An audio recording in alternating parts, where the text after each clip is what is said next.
إياك نعبد وإياك نستعين اهدنا الصراط المستقيم صراط الذين أنعمت عليهم غير المغضوب عليهم ولا الضالين. بسم الله الرحمن الرحيم. الحمد لله رب العالمين والصلاة والسلام على سيدنا محمد وعلى آله وصحبه وسلم. Amma ba'd. Pertama sekali saya ucapkan ahlan wa sahlan, selamat datang kepada rombongan daripada Johor, daripada Universiti Tunku Sinuan yang sama-sama hadir untuk kita berada dalam sedikit program majlis ilmu kita pada malam ini, dan insyaAllah kita bercadah untuk menghatamkan kitab yang ada di tangan tuan-tuan dan perempuan. Mungkin mengambil masa 1 jam atau lebih sikit, jam 10, untuk kita selesaikan 50 lebih amalan yang ringkas tetapi pahalanya banyak. Saya mengajak sekolah betul-betul tak habis-habis. Tuan-tuan main semalam selesai semua. Dia ada spread betul ke mengaji malam ni, InsyaAllah. 2-3 minggu lepas saya baca di Masjid Kampung Bau, Kuala Lumpur, daripada pagi sampai malam selesai semua. Malam ni lagi cepat. Kita baca malam ni Isra Mi'raj kan. Kita nak khatam insyaAllah dalam masa 1 jam lebih sikit. Amalan yang sedikit tapi pahala banyak. Kerja sikit, gaji mahal. Maka kita buka tu dalam muka surat 30. Tajuk yang pertama, syurga itu diperolehi dengan satu kalimah. Diperolehi dengan kita mengucap 2 kalimah syahadah, maka peluang mencoba untuk masuk syurga sudah terbuka dan terbentang luas kepada kita. Ada satu pernyataan ulama menyatakan bahawa di dunia ini ada satu syurga. Barang siapa yang tidak memasuki syurga di dunia, mustahil dia boleh memasuki syurga di akhirat. Syurga di dunia ialah syurga mengucap kalimah syahadah. Siapa mengucap, dia dah sudah sedang berada dalam syurga sekarang, kerana dia merupakan jambatan untuk masuk syurga yang sebenar di akhirat, tiket untuk masuk syurga di akhirat. Maka inilah tajuk yang pertama. Allah Ta'ala berfirman dalam surah Ibrahim ayat 24-25. Alam tara kaifa daraba Allahu mathalan kalimatan thayyibatan kasyajaratin thayyibatin asluha thabitun wa far'uha fis sama'. Tidakkah engkau melihat bagaimana Allah mengemukakan satu perbandingan, yaitu kalimah yang baik adalah seumpama sebatang pokok yang baik yang akarnya tetap teguh dan cabangnya menjulang ke langit. Tu'ti ukulaha kulla hinin bi'idzni rabbiha. Ia mengeluarkan buahnya pada setiap tahun dengan izin Tuhannya. Wa yadribullahu al-amsala lin-nas la'allahum yatadhakkarun. Allah buat perumpamaan kepada manusia supaya mereka mengambil pengajaran. Jadi pokok itu pokok kurma yang diumpamakan sini. Jadi kalimah syahadatain, kalimah tauhid itu seperti pokok kurma. Dan hadis yang di bawah menyatakan bahawa muka surat 31 baris yang perenggan yang kedua, barang siapa yang mengucap la ilaha illallah, dia kemudian dia mati dalam keadaan beriman, dia akan masuk syurga. Sahabat bertanya, sekalipun dia pernah melakukan dosa besar seperti berzina dan mencuri? Aku menjawab sedemikian. Maksudnya kalau dia mengucap, dia beriman, dia peluang untuk masuk syurga itu ada. Cuma orang masuk syurga ni 2 jenis. Satu, mati masuk terus, itu yang kita harapkan diri kita masuk. Yang kedua, mati tak dimasukkan lagi kerana dia bawa dosa, dia tidak bertaubat, dia disiksa itu kita tak mau. Dan jelasnya apabila kita mengucap dan kita kekal beriman, jaga iman kita tidak murtad, maka peluang untuk masuk syurga tetap ditawarkan dengan dengan senang oleh Allah Subhanahu Wa Taala.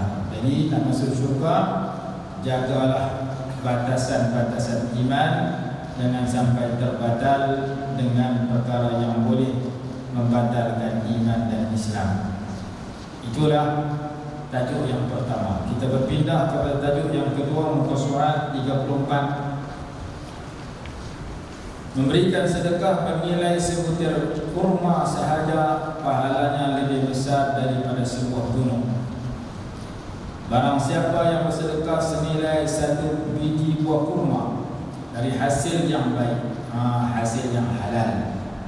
Jangan kita sedekah dengan duit yang kita dapat melalui curi, melalui rasuah, melalui judi, melalui cara haram. Itu tak boleh, kerana Allah Maha bagus, Allah tak terima melainkan yang bagus. Dalam kitab Syarah Ihya Ulumuddin menyatakan bahawa di akhirat besok Allah Ta'ala tanya beberapa soalan. Umur habiskan di mana? Ilmu apakah diamalkan ataupun tidak?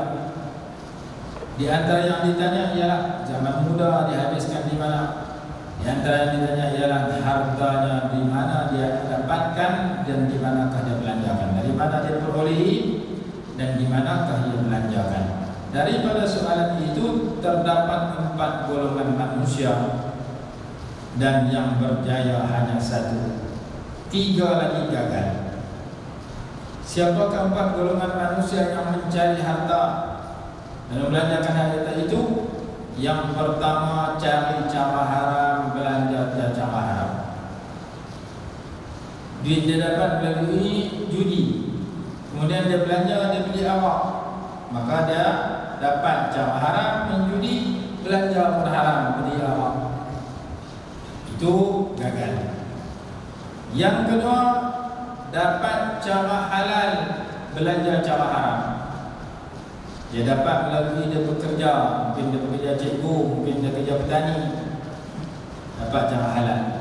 Belanja cara haram, dia beli awak, dia menjudi, dia habiskan duit dia dengan membeli sesuatu yang terlarang, beli dadah.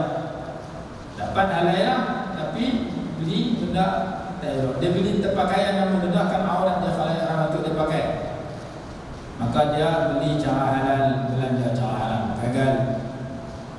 Yang ketiga, dapat cara haram, belanja cara halal, juga gagal. Dapat cara haram, dia ikan membuat kok kena 2 juta, kemudian dia guna untuk bina masjid, sebiji masjid dibina dengan 2 juta itu. Dia dapat duit judi, duit rasuah 1 juta, dia sponsor orang pergi haji untuk berkorban. Dapat cara judi, dapat cara rasuah, belanja cara halal, buat masjid, beli beras lauk untuk anak isteri dia makan, buat rumah dia, kemudian sponsor orang pergi Mekah untuk berkorban. Dapat cara haram, belanja cara halal, juga salah. Kenapa? Kerana dia disebut sebagai 2 kali haram, haram murakkab. Dalam kitab Hadal Halal wal Haram dia kata haram murakkab. Apabila kita dapat yang cara haram, kita belanja yang cara halal, kerana kita belanja bukan hak kita. Duit curi, duit judi bukan hak kita. Kita guna untuk buat kebaikan, bina sebuah masjid, bagus bina masjid, tapi cara dapat tak elok. Macam orang itu mencuri, lepas tu rumah pakai masjid, tak boleh, kerana mencuri itu haram. Hak itu juga gagal. Yang lulus hanya 1, yang keempat, dapat cara halal, belanja yang di tempat yang dihalalkan. Dapat cara bekerja yang halal, belanja beli benda yang dihalalkan, beli makanan, beli pakaian, beli baita, beli rumah, sedekah berapa. Dapat yang halal, belanja tempat yang halal, itu saja yang lulus. 1, 2, 3 tadi gagal. Maka kalau dia derma sedikit tetapi daripada hasil yang halal, maka ketika itu Allah akan terima dan Allah akan suburkan.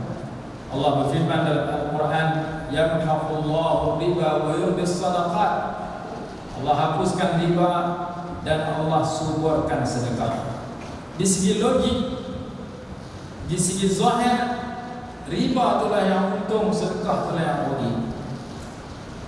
Saya bagi orang hutang RM100,000, saya minta balik RM150,000, saya untung dapat RM50,000. Sebenarnya itu rugi kerana riba.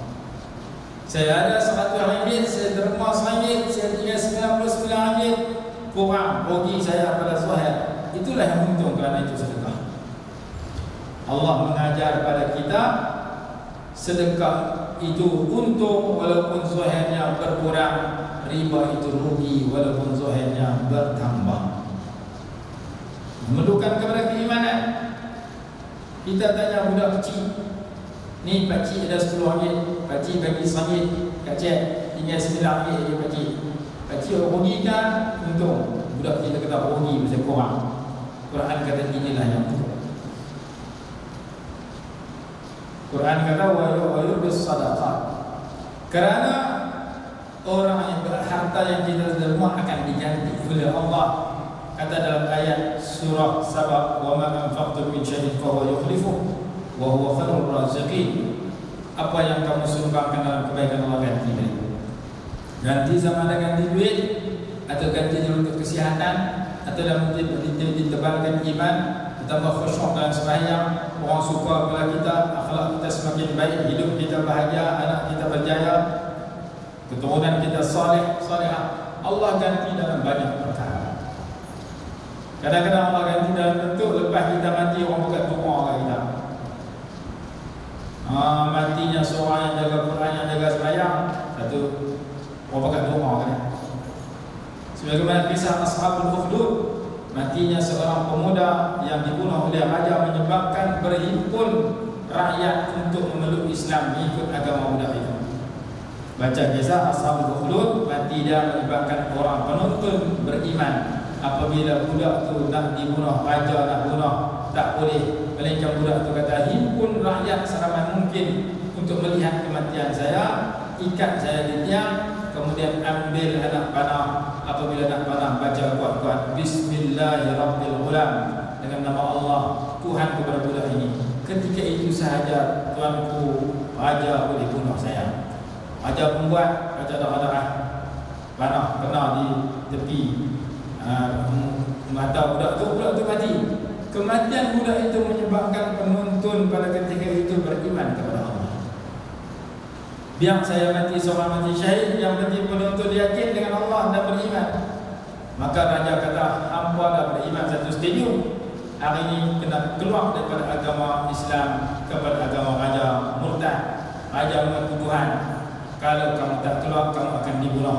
Maka mereka semua kekal iman. Akhirnya raja semua menggali parit dan dimasukkan kayu, dibakar api, dibunuh satu persatu, sehingga Allah isytiharkan kejadian itu dalam surah yang dalam juz 30 yang berbunyi, qutila ashabul ukhdud an-nari dzatil waqud. Mati seorang yang menjadi kekasih Allah menyebabkan orang ramai beriman kepada Allah pada ketika itu. Menyebabkan orang ramai inginkan keadilan dan kebenaran kepada pemuda tersebut. Itu kisah sudah ada dalam zaman dulu, berulang di zaman belakang.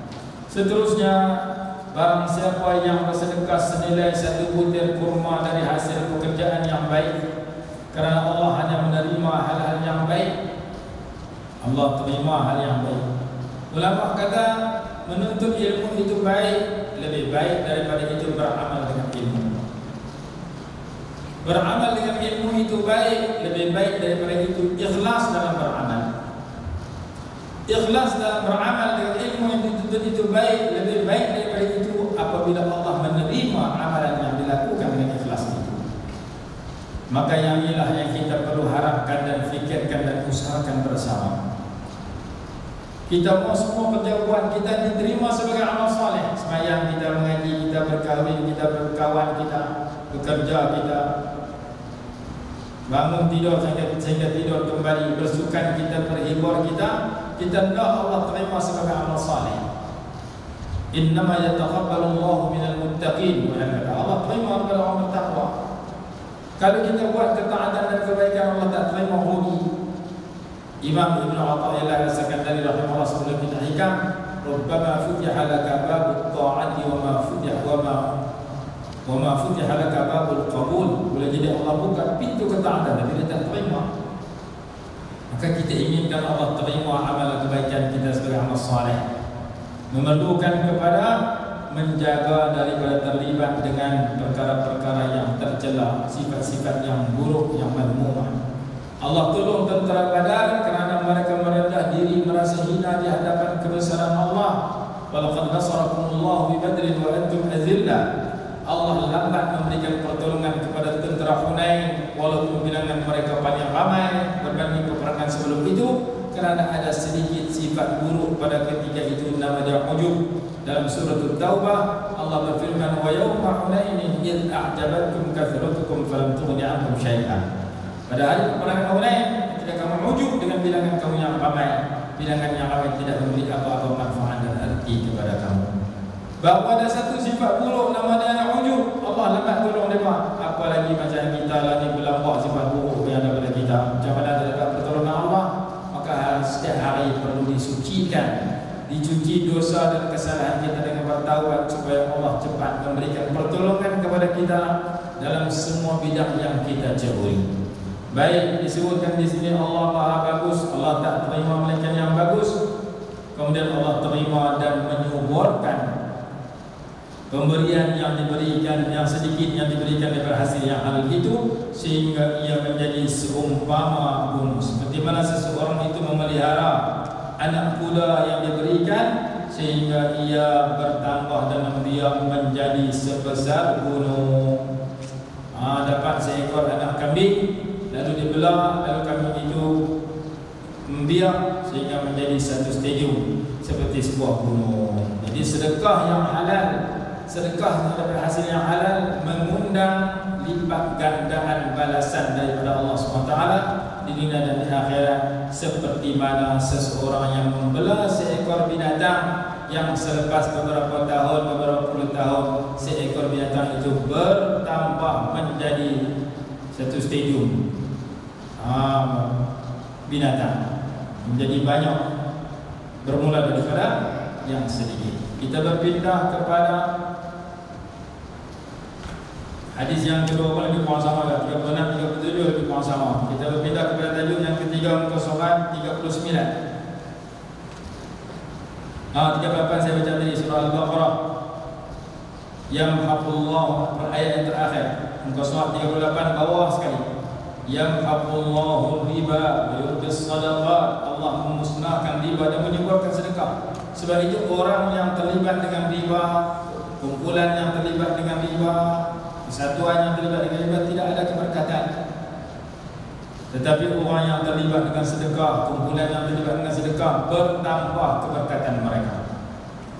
Seterusnya, tajuk yang ketiga, sembahyang jenazah pahalanya dapat seperti gunung Uhud. Kalau kita ziarah orang mati, dapat pahala seperti sebesar gunung Uhud. Kalau kita ziarah sampai solat, atau kita pergi ziarah solat saja sebesar gunung Uhud. Kalau kita dah 2 kali gunung Uhud, selepas solat kita iring sehingga dikebumikan, maka Allah bagi 2 buah gunung. Ringkasnya, kita pergi haji umrah, setiap kali kita solat jemaah diumumkan salatu ala amwat yarhamkumullah. Sekarang kita nak salat jenazah kepada orang mati yang ramai, semoga Allah memberkati. Berapa orang sekali sembahyang? 9 orang, 9 gunung Uhud. 3 orang, 3 gunung Uhud.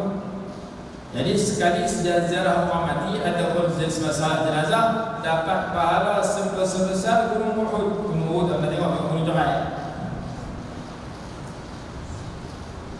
Nak dapat 2 gunung, iring si mati sehingga dikebumikan. Ini peluang bagi orang yang sembahyang mayat dan nak dikebumikan di kubur yang berada sebelah masjid.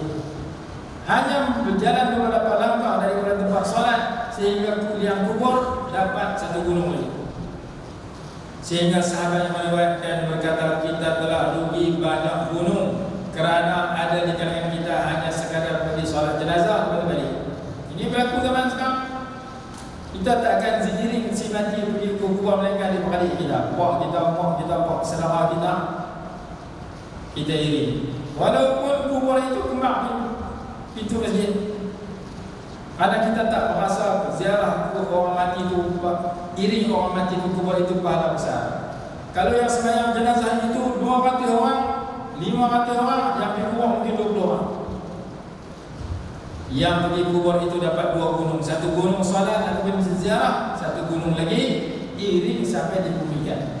Maka jangan kita lepaskan peluang keemasan untuk dapat pahala setinggi gunung dengan kita iring si mati daripada tempat solat ke liang lahat. Lebih-lebih lagi kalau liang lahat ataupun kuburnya itu bersebelahan tempat solat, iaitu sebelah masjid.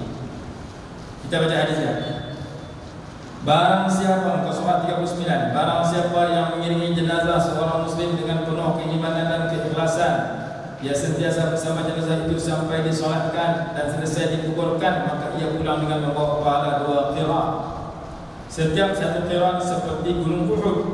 Sementara itu orang yang menyemayangkan jenazah kemudian ia pulang sebelum dikuburkan, maka ia membawa 1 qiraat sahaja. Tadi saya lewat kan, saya berziarah orang mati tadi.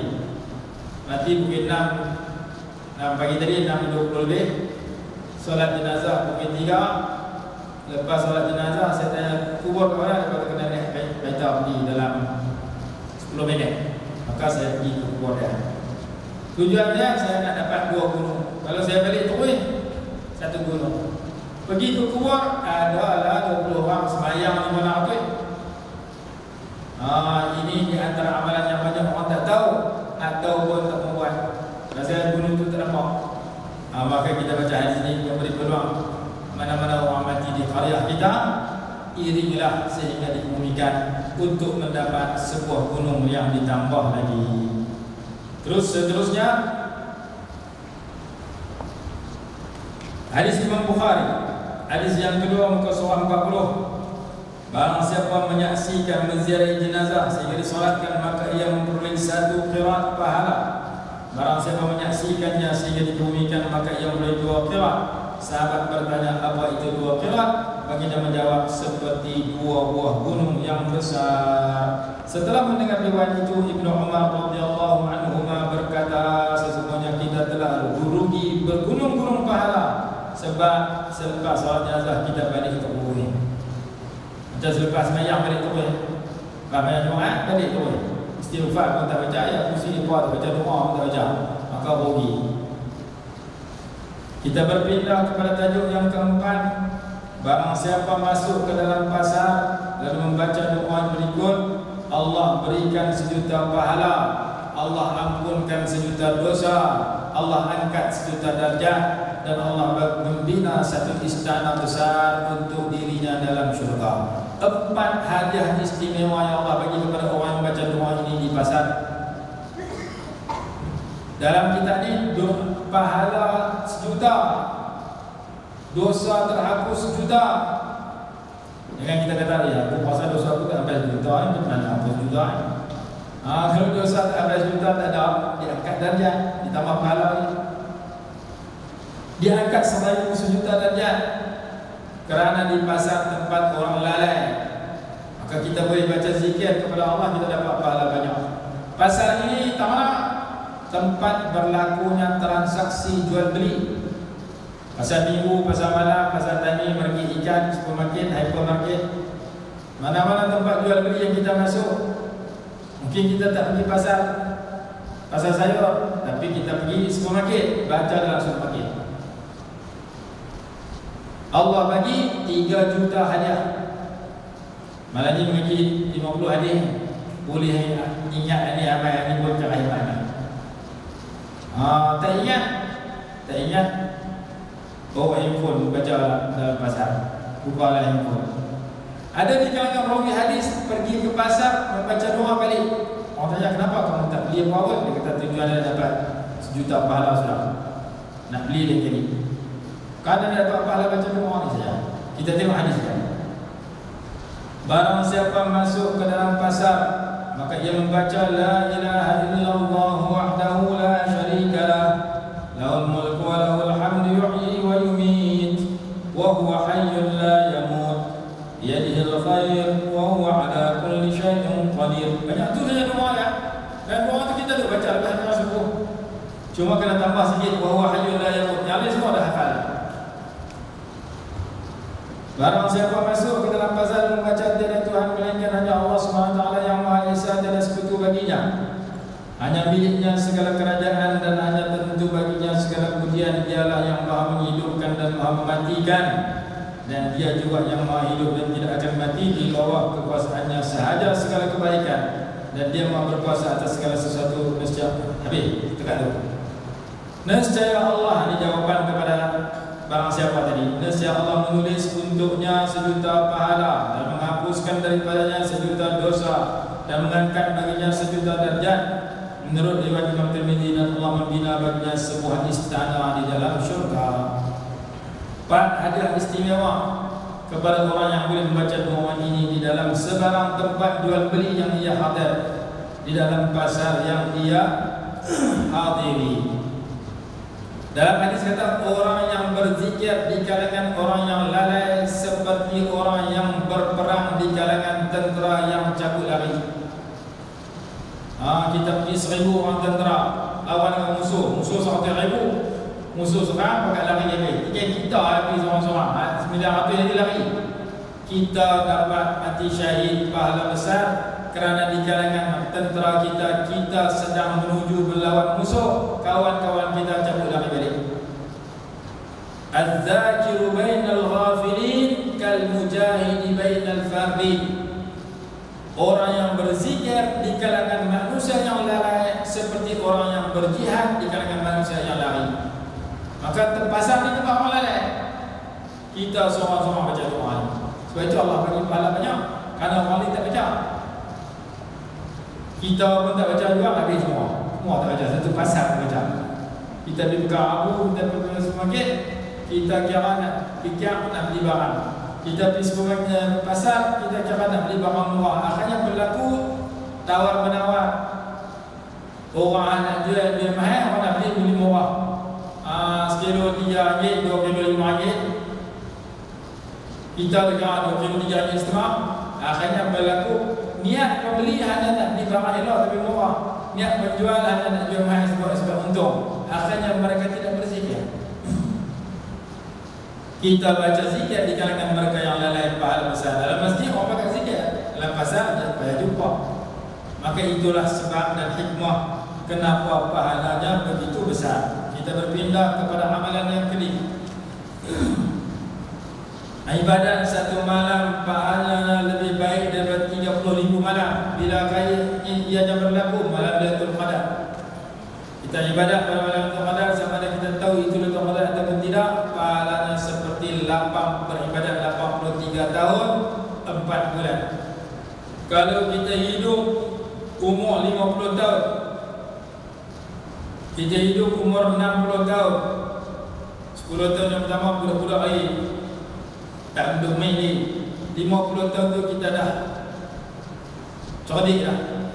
Maka kita jumpa Lailatul Qadar 50 kali. Kita tahu tak tahu 50 kali. Satu Lailatul Qadar 80 tahun. 10 kali Lailatul Qadar 800 tahun. 50 kali Lailatul Qadar 4,000 tahun. Sebab itu umat Nabi SAW umur pendek, pahala banyak, masuk syurga paling ramai. Kalau yang masuk syurga itu 3 orang, 2 orang umat Nabi Muhammad SAW, seorang umat seluruh para Nabi yang lain. Dan dia kata 2/3 daripada penghuni syurga adalah umat Nabi Muhammad SAW. Kenapa?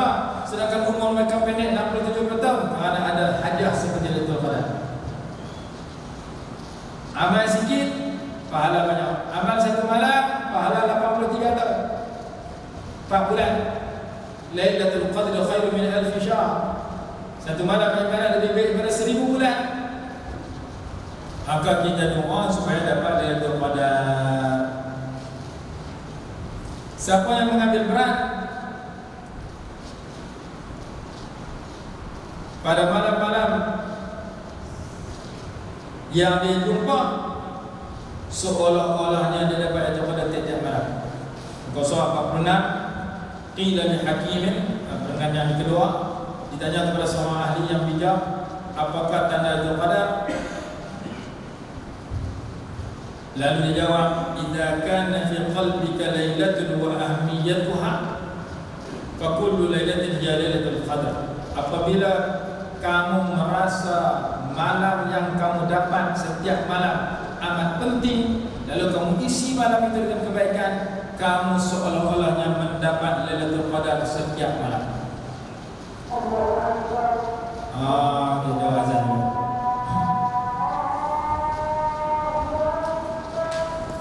Allah.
Jadi malam-malam yang Allah bagi jangan tak makin sembahyang tahajud walaupun 2 rakaat, supaya kita dapat mengisi malam yang mulia. Dan dalam hadis Muslim kata setiap malam ada satu waktu doa mustajab.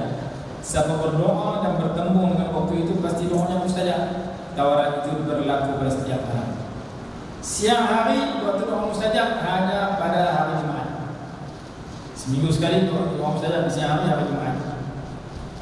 Bila terdapat lebih dari 40 pendapat. Pendapat yang terkuat antara khutbah Jumaat dengan selepas asar. Jadi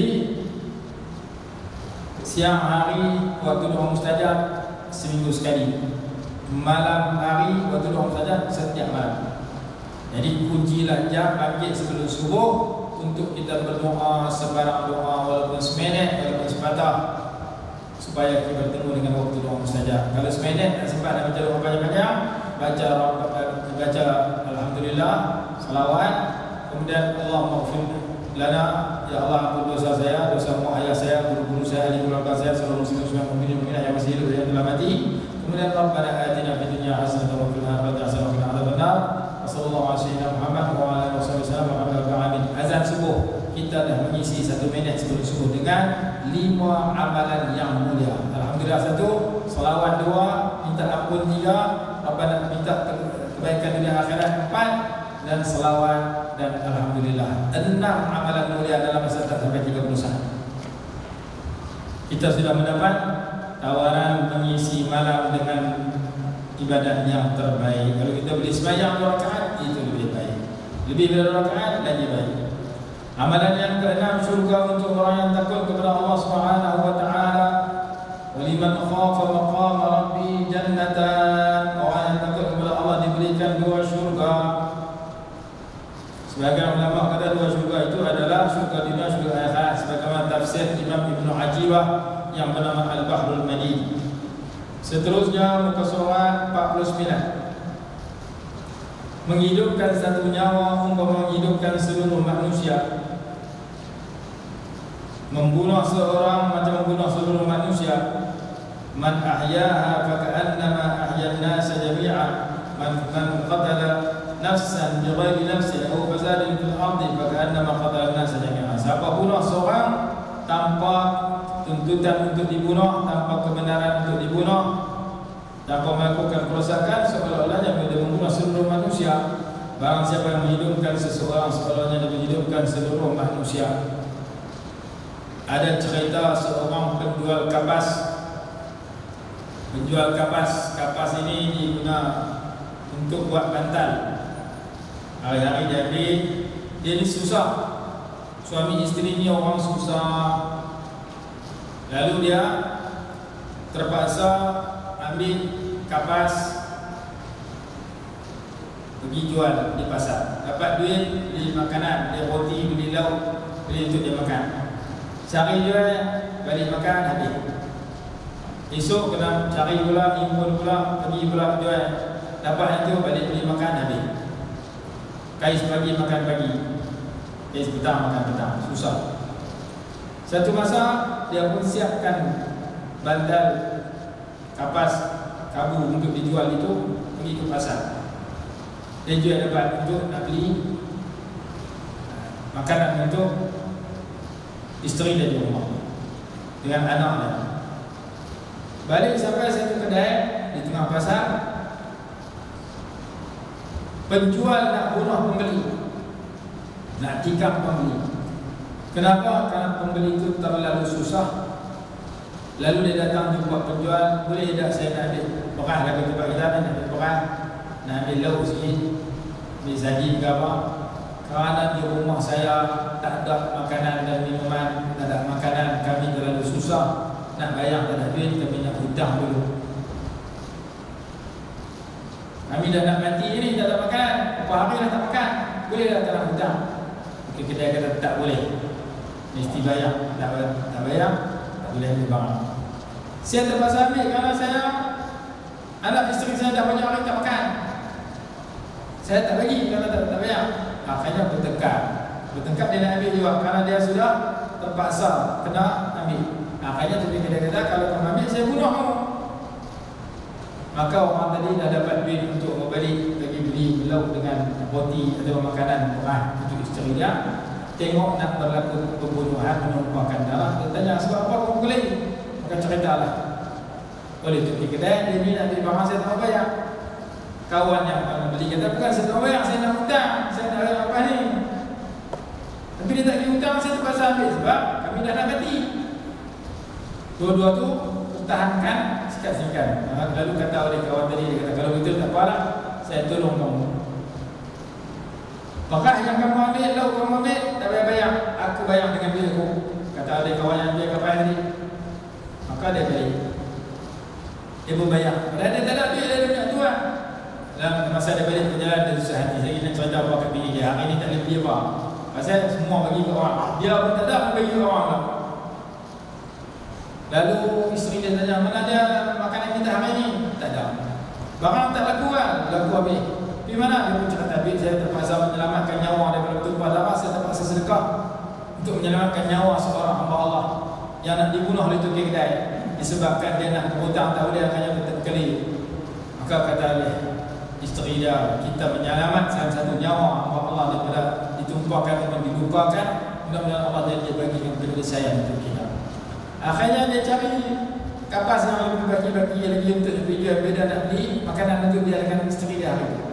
Dapatlah sikit, dia pun pergi ke pasar kali kedua untuk menjual. Pasar orang dah pakai balik dah, tengah hari dah, orang nak beli pun tak ada. Akhirnya sampai akhir tak laku, menyebabkan dia sendiri akan lapar dengan keluarga dia kerana hari itu tak dapat nak beli makanan. Lalu dia balik dengan rasa sedih. Duit dia bagi ke orang, nak jual barang yang kedua tak laku, duit tak ada, macam mana nak beli makanan untuk hari ini dengan isteri dan keluarga dia. Dalam perjalanan balik, dia terjumpa seorang penjual ikan yang senasib dengan dia. Jual ikan daripada pagi tak laku oleh seekor, dia pula jual kamu tak laku, jual kapas tak laku.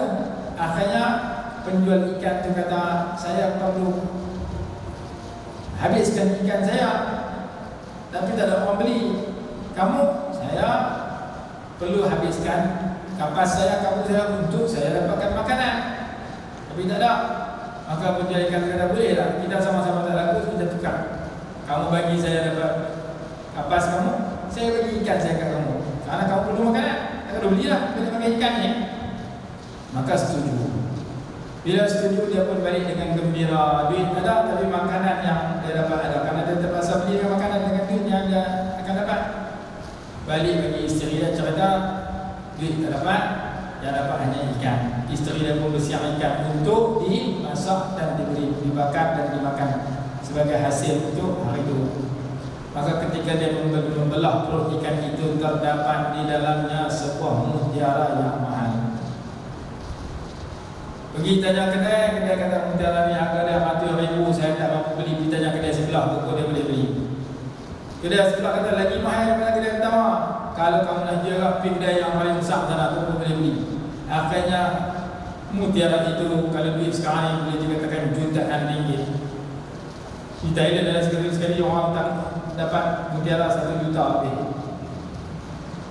Maka bertukar menjadi orang kaya sekelip mata dengan hanya bersedekah dan membantu dan menyelamatkan nyawa seorang mukmin yang akan mati kebeluran. Allah ganti dengan mendapat mutiara yang harga jutaan ringgit, maka sekelip mata dia bertukar menjadi jutawan segera. Berkat dia menyelamatkan nyawa seorang mukmin, berkat dia bersedekah dan berdoa kepada Allah Subhanahu Wa Taala. Ini kisah disebutkan dalam kitab bagaimana dia dapat mutiara yang amat mahal hasil daripada sedekah dia dan selamatkan nyawa orang fakir yang nak dibunuh oleh penjual barang di kedai ini. Maka menyelamatkan seorang nyawa itu seperti menyelamatkan seluruh manusia. Dalam hadis muka surah 50, Sayyidina Utsman radhiyallahu anhu nak dibunuh, Abu Hurairah radhiyallahu anhu nak tolong.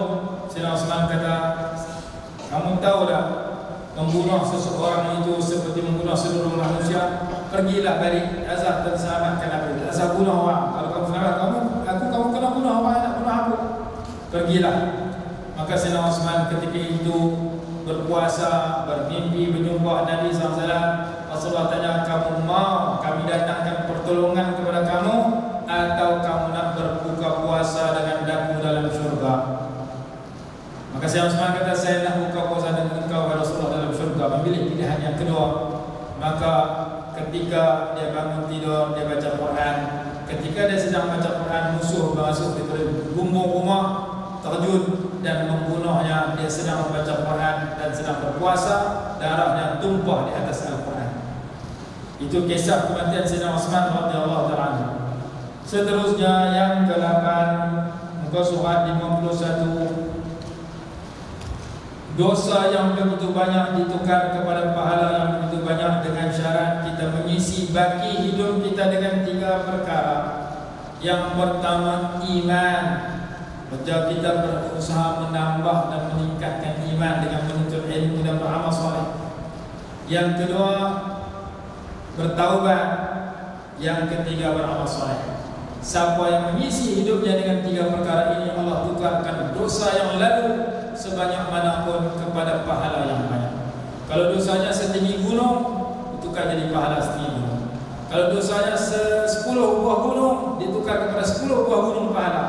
Ayat dalam surah Al-Furqan ayat 68 sehingga 70. Kita baca ayat yang ke-70, muka surat 52. Illa man taba wa amana wa 'amila 'amalan shalihan fa ulaika yubaddilu Allahu sayyi'atihim hasanat. Orang-orang yang bertaubat, beriman, mengerjakan amal saleh, isi hidup kita dengan 3 perkara ini, Allah tukar dosa-dosa kita yang lalu kepada pahala yang banyak. Seterusnya muka surat 54. Amalan yang ke-9, 1 pahala digandakan 10 atau 70, 700 atau tidak terhitung. Ayat 160 surah Al-An'am, man jaa'a bil hasanati falahu 'ashru amsalihha. Sesiapa melakukan satu kebaikan, Allah berikan pahala 10 kali ganda. Satu huruf Al-Quran kita baca dapat 10 pahala. Sekali salawat kepada Rasulullah SAW, Allah salawat kepada kita 10 kali. Sekali sembahyang fardu dapat pahala 10 waktu. Dalam hadis Isra Mi'raj, kamu sembahyang 5 waktu, aku bagi pahala 50 waktu. Dalam hadis surah Mi'raj Allah Ta'ala beritahu kepada Nabi SAW, kamu dengan umat kamu hanya perlu sembahyang subuh, zuhur, asar, maghrib, isya 5 waktu hari semalam. Tapi pahala aku bagi 50 waktu. Sekali kita sembahyang dapat 10 kali ganda balasan. Puasa pun demikian. Barang siapa berpuasa 3 hari dalam sebulan, seolah-olahnya dia berpuasa seumur hidup. Kenapa? Karena puasa 3 hari pahala 30 hari. Barang siapa berpuasa sebulan bulan Ramadan, kemudian dia ingin 6 hari bulan Syawal, dia seperti berpuasa seumur hidup. Kerana Ramadan 30 hari, Syawal 6 hari, campur jadi 36 hari. Puasa 36 hari dalam setahun, pahalanya 360 hari. 360 hari adalah hari-hari dalam setahun. Maka tiap tahun kita puasa Ramadan 6 Syawal, Ramadan 6 Syawal, maka kita dapat pahala puasa seumur hidup. Kerana jumlahnya 36 hari, pahalanya 360 hari. Dua hadis itu menyatakan bahawa barang siapa puasa sehari saja, Allah tak bagi pahala sehari, Allah tak bagi pahala 5 hari, tapi Allah bagi pahala 10 hari. Setiap bulan kita boleh puasa sunat 3 hari, dapat pahala puasa 1 bulan. 3 hari dapat pahala 30 hari. Itu dalilnya.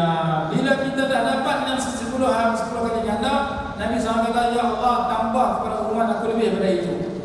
Muka surat 90, 56, 55. Ibnu Umar radhiyallahu anhuma, apabila Allah janji nak bagi 10, minta tambah, lalu Allah bagi yang 700.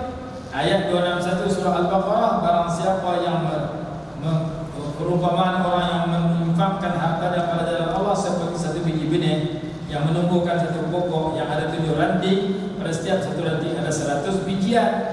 Tanam satu biji padi dalam benda, dalam sawah, menumbuhkan satu pokok padi, pokok itu ada 7 ranting, setiap satu ranting ada 100 biji padi. Maka satu biji padi yang kita masukkan dalam benda, kita dapat 700 biji padi. Satu biji durian yang kita masukkan dalam dusun, kita dapat ratusan ribu durian. Kamu makan durian sedapnya, siapa tanam? Datuk saya tanam 30 tahun yang lalu. Tuan yang tanam matilah, durian tak mati. Maka datuk kita hanya meletakkan satu biji durian dalam dusunnya, tumbuh satu pokok durian. Tahun ni buah dia 200, tahun depan 300, tahun sekali lagi 500. Sedang-sedang kawan tanam mati dulu, durian tak mati. Tanam mati setelah 30 tahun, durian mati setelah 100 tahun. Maka isi satu biji durian yang diberikan kepada tanah memberikan buah durian tak terhitung setiap tahun 2-3 triliun. Menunjukkan bahawa Allah berkuasa memberi 700 kali ganda kepada kita yang infak, sebagaimana makhluk Allah yang bernama tanah memberikan hasil yang banyak kepada orang yang menyumbang kepada tanah. Syekh Syamawi rahimahullah kata, jangan percaya kat tanah lebih daripada percaya kat Tuhan tanah. Tanah kata, kamu bagi kepada aku satu padi, aku bagi kepada kamu ratusan padi. Tanah kata, kamu bagi kepada aku satu biji durian, aku bagi kepada kamu ribuan durian. Allah Tuhan tanah kata, kamu bagi sikit fi sabilillah, aku balas 700 kali ganda. Dan tu banyak orang tak peduli, kerana mereka kadang-kadang tak berapa yakin dengan janji tersebut. Apabila ada 10, kemudian ada 700, Nabi SAW minta tambah lagi kepada umat baginda. Maka Allah berfirman pada muka surat 55 perenggan yang di bawah, turun pula ayat yang berbunyi, man dzalladzi yuqridullah qardan hasanan fayudha'ifahu lahu. Siapa yang memberi pinjaman kepada Allah dengan pinjaman yang baik, Allah gandakan baginya dengan gandaan-gandaan yang banyak. Rasulullah kata, ya Allah tambah lagi pada umat aku. Maka turun pula ayat 10 surah Az-Zumar muka surat 56, innama yuwaffas sabiruna ajrahum bighairi hisabin. Allah bagi rezeki kepada orang yang sabar tidak terhitung. Jadi ada pahala 10, ada 70, ada 100, ada 700, ada tidak terhitung. Banyaknya ganjaran Allah itu. Masih ada satu kitab Ta'adhim Surat, cerita amalan sikit pahala banyak. Ada yang terlalu banyak sampai beribu-ribu, sampai berjuta. Juta kita baca. Ada yang tidak terhitung, banyak dalil yang digunakan. Maka ayat 10 menyatakan innama yuwaffas sabiruna ajrahum bighairi hisab. Innama yuwaffas sabiruna ajrahum bighairi hisab. Orang sabar pahalanya tidak terhitung. Sabar ada 4 jenis. Sabar menahan diri daripada buat dosa. Sabar dalam melakukan ketaatan dan ibadat. 2. Sabar dalam menghadapi musibah bila kita tak suka. 3. Sabar mendampingi orang-orang yang baik. 4. Sabar menahan diri daripada dosa. Contohnya Nabi Yusuf AS tidak mahu melakukan kesalahan dengan Zulaikha. Qala ma'adallah, maka Allah lindung aku daripada mengikutkan kamu. Dalam surah Yusuf, sabar daripada melakukan dosa. Sabar dalam bertaat. Wa'mur ahlaka bis-salati wastabir 'alaiha. Perintahkan keluarga kamu sembahyang dan sabarlah kamu dalam menyuruh mereka sembahyang. Sabar dalam buat baik. Sabar dalam menghadapi musibah. Wabashshiris sabirin alladziina idza asabatuhum musibatun qalu inna lillahi wa inna ilaihi raji'un. Sabar dalam mendampingi orang baik dalam suratul Kahfi. Wasbir nafsaka ma'al ladziina yad'una rabbahum bil ghadati wal 'ashyi yuriduna wajha. Sabarlah kamu mendampingi orang yang ikhlas dalam ibadat kepada Allah Subhanahu wa taala. Sabar dalam mendampingi orang saleh, orang dekat dengan Allah. Jenis sabar ini pahala hanya Allah yang tahu. Baik itu puasa pahala besar, kerana puasa hanya Allah yang tahu pahalanya. Illa sawfa innahu liman sini. Tajuk yang ke-10, membaca satu huruf Al-Quran dapat 10 pahala. Barang siapa baca satu huruf Al-Quran, Allah bagi 10 pahala. Aku tidak berkata alif lam mim itu satu huruf, tetapi alif itu satu, ba itu satu, lam itu satu, mim itu satu. Setiap satu baris Al-Quran ada 35 huruf. Maka barang siapa yang baca Bismillahirrahmanirrahim, baca satu baris, Sadaqallahul Azim, Bismillah 19 huruf, campur 35 huruf, berarti dia dapat 54 huruf, pahalanya 540. Dengan membaca satu baris. Kalau 3 baris 1000, kalau satu muka 15 baris berarti 5000 pahala. Barang siapa boleh baca Quran sehari satu muka, dia dapat 5000 pahala. Jadi semua saya senaraikan pada muka surat 57 dan 58. Baca 3 baris macam ni, baca 5 baris macam ni, baca 10 baris macam ni, baca 15 baris macam ni. Kalau boleh baca sehari semuka dalam masa 7 bulan, kita jadi jutawan pahala. Kita dapat 1 juta pahala, karena satu muka 5000 pahala. Anak kita baca sehari semuka, dapat 5000 pahala. Anak kita hafal Quran sehari semuka, dan ayat satu muka tu kena ulang 20 kali. Baca anak kita 100,000 pahala. Dia nak ingat satu muka, dia kena ulang 20 kali, berarti dia dapat 100,000 pahala. Kita sekali baca, pasal kita tak hafal, habis satu muka Surah Azim, kita dapat 5,000 pahala. Adakah pekerjaan yang kita bekerja hanya beberapa minit boleh dapat 5,000 ringgit? Susah. Tapi kita boleh dapat pahala beberapa minit dengan 5,000 pahala. Senang apabila kita boleh baca Quran satu muka. Sehari 1,500 pahala sebab satu muka, 10 hari 5,000, 50,000 pahala, sebulan 150,000 pahala. Dengan baca Quran sehari semuka, berarti 10 bulan 1.5 juta pahala. Kalau boleh amal sehari semuka, 1 tahun dapat 1.8 juta pahala. 7 bulan jadi jutawan pahala. Nak jadi jutawan duit kena pergi Indonesia, tukar 3 hari dapat juta. Jadi jutawan duit di Indonesia tak jadi, tapi jutawan pahala tu tak mana pun boleh. Seterusnya yang ke-11, siapa baca Qul huwallahu ahad, pahalanya seperti sepertiga Al-Quran. 3 kali baca Qul huwallahu seperti khatam Quran. Senang ini, selalu kita dengar hadis ini. Muka surat 61. Barang siapa minta Allah ampun dosa orang beriman, Allah bagi pahala sebanyak bilangan orang beriman. Ya Allah, ampunkan dosa saya, ampunkan dosa seluruh orang beriman, lelaki dan perempuan yang masih hidup dan yang telah mati. Pahalanya sebanyak bilangan mereka. Orang beriman zaman Nabi Adam sampai Lot, yang telah mati, yang masih hidup, hanya Allah yang maha mengetahui. Itulah pahala kita dapat. Maka jangan kita tinggal nak baca Allah maghfir lil mu'minin wal mu'minat. Ya Allah, ampun dosa orang beriman lelaki perempuan. Hadis depan mata kita. Barang siapa memohon ampunan untuk seluruh orang-orang beriman lelaki dan perempuan, nescaya Allah mencatatkan baginya setiap bilangan orang beriman itu 1 pahala. Cara baca dia paling yang pendek, yang ringkas. Allahumma ighfir lil mu'minina wal mu'minat. Ya Allah, ampunkan dosa orang beriman lelaki dan perempuan. Ataupun yang panjang sikit, Rabbi ighfir li wa liwalidayya wa lil muslimina wal muslimat wal mu'minina wal mu'minat. Muka surat 62 sampai habis terjemahannya. Habis kita berpindah kepada muka surat 13. Muka surat 64. 64 perenggan di tengah. Barang siapa membaca memohon keampunan kepada orang beriman lelaki dan perempuan setiap hari 27 kali, maka dia akan diberikan doa yang mustajab dan dimurahkan rezeki. Yang pertama doa kita mustajab, yang kedua doa rezeki. Cara dia kita minta Allah ampun dosa kita dan orang beriman 27 kali sehari. Bacaannya astaghfirullah lil mu'minina wal mu'minat. Patah. Ulang lagi. Astaghfirullah lil mu'minina wal mu'minat sampai 27 kali setiap hari. Habis rumah dia ini dalam buku ya. Dia baca sebelum subuh waktu tahajud. Ulang 27 kali kataan itu. Astaghfirullah lil mu'minina wal mu'minat. Saya minta Allah ampun dosa bagi seluruh orang beriman lelaki dan perempuan. Itu maksudnya. Kalau boleh baca setiap hari 27 kali, Allah bagi dua hadiah. Hadiah pertama doa mustajab, hadiah kedua doa rezeki.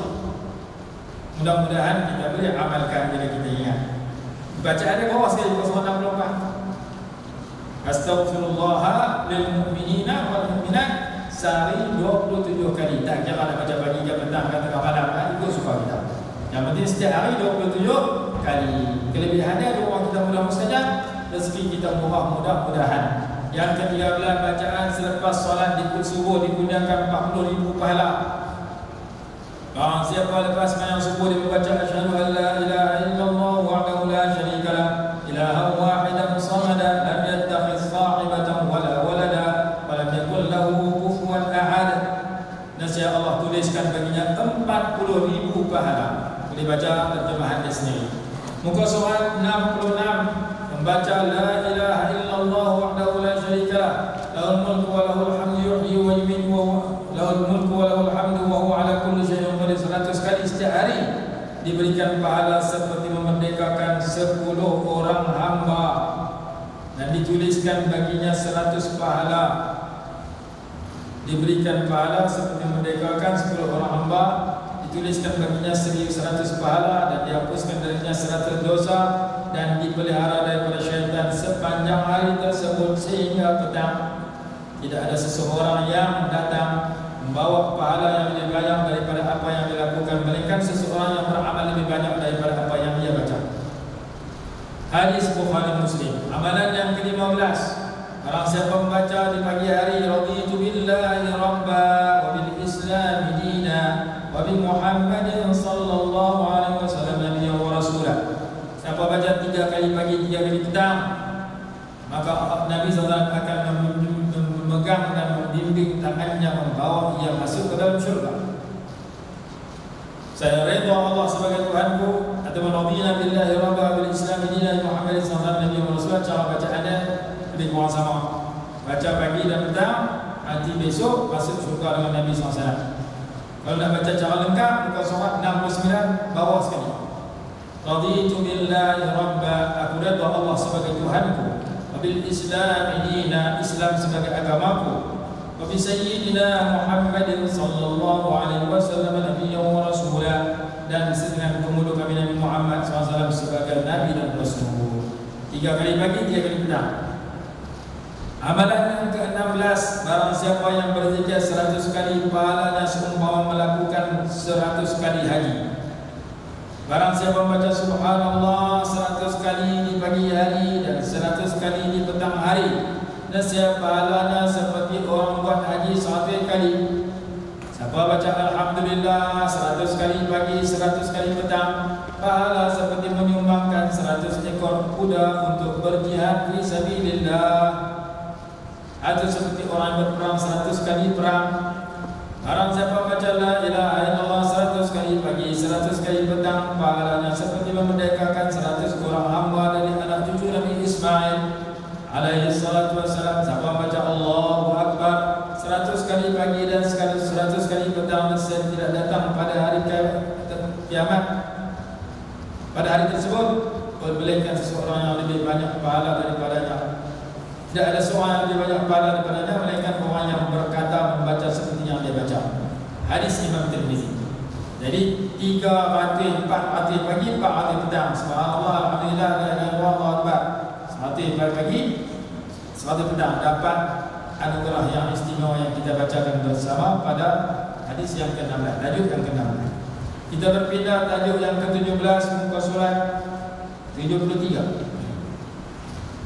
Barang siapa sembahyang duha setiap pagi dituntut ke atas setiap persendian tulang yang Allah bagi sihat itu, kamu bersedekah.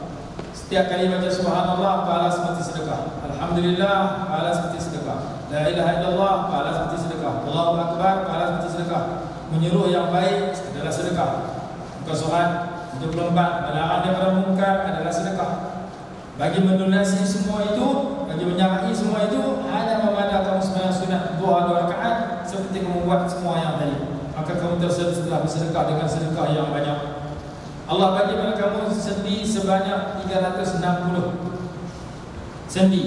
Hendaklah kamu bersedekah, kerana bagi pihak setiap sendi itu. Cara sahabat bertanya, siapakah yang mampu melakukan sendi dengan Rasulullah? Nabi SAW menyatakan, kamu buang kotoran daripada masjid, kamu buang sesuatu yang mengganggu daripada jalan. Kalau kamu tak mampu buat semua itu, maka membaca kamu sembahyang duha 2 rakaat, pahalanya seperti melakukan semua yang disebutkan yang di atas. Amalan yang ke-18, bertasbih 100 kali digunakan 1000 pahala. Nabi SAW bertanya, adakah lemah salah seorang kamu untuk berusaha mendapat setiap hari 1000 pahala? Muka surat 76. Sahabat bertanya, bagaimana seorang di kalangan kami boleh berusaha mendapatkan 1000 pahala? Nabi SAW menjawab, bacalah subhanallah 100 kali. Jadi kita ambil tasbih, kita pegang, kita baca subhanallah, subhanallah, subhanallah, subhanallah, subhanallah 100 kali. Dalam masa tak sampai 10 minit, 100 kali dapat 1000 pahala. Sekali baca 110 pahala. 100 kali baca 1000 pahala. Hanya baca subhanallah, subhanallah, subhanallah 100 kali, pahalanya 1000. Hadis Imam Muslim. Amalan yang ke-19, mengucapkan salam. Siapa baca assalamualaikum 10, assalamualaikum warahmatullahi 20, assalamualaikum warahmatullahi wabarakatuh 30 pahala. Maka kita nak dapat 10 pahala senang saja dengan kita berjumpa orang, kita ucap assalamualaikum. Lah ni lebih banyak dan lebih mudah dengan orang telefon kita. Kita tengok nama yang telefon kita orang Islam, bukan orang bukan Islam, maka kita angkat handphone, assalamualaikum, kita cakap. Tak perlu sebut hello lah. Kalau nak sebut juga, sebut lepas tu. Assalamualaikum, hello, tak apa. Jangan hello, assalamualaikum, hello dulu tak apa bagus. Kerana assalam qabla al-kalam. Salam itu sebelum cakap, sebelum berbual. Maka kita baca assalamualaikum, hello, boleh. Assalamualaikum saja, hello tak sebut, boleh. Jangan hello, assalamualaikum tak bunyi. Ketika orang telefon kita, kita mulakan dengan assalamualaikum. Ketika kita telefon orang, kita mulakan assalamualaikum. Dua-dua kita dapat 10 pahala, 10 pahala. Peluang cepat bagi pengguna handphone untuk dapat pahala. Kita tulis WhatsApp hantar kawan kita, kita tulis salam, tulis ringkas tapi sebut cara lengkap, dapat pahala. Dia pun jawab ringkas tapi dia jawab dengan lengkap, dapat pahala. Jadi salam ini boleh dapat melalui ucapan dalam handphone, boleh tulisan dalam handphone. Kalau tulis salam, waktu menjawab WSLM, Wassalamualaikum warahmatullahi wabarakatuh, tapi tulis ringkas. Dalam lafaz dia ada lafaz salam yang lengkap. Maka dua-dua dapat pahala. Amalan yang ke-20, muka surat 78, wahai anakku. Nabi SAW bersabda kepada Sayyidina Anas, wahai anakku, jika kamu nak masuk dalam rumah kamu, ucapkan salam, nescaya Allah kurniakan keberkatan kepadamu dan kepada penghuni rumahmu.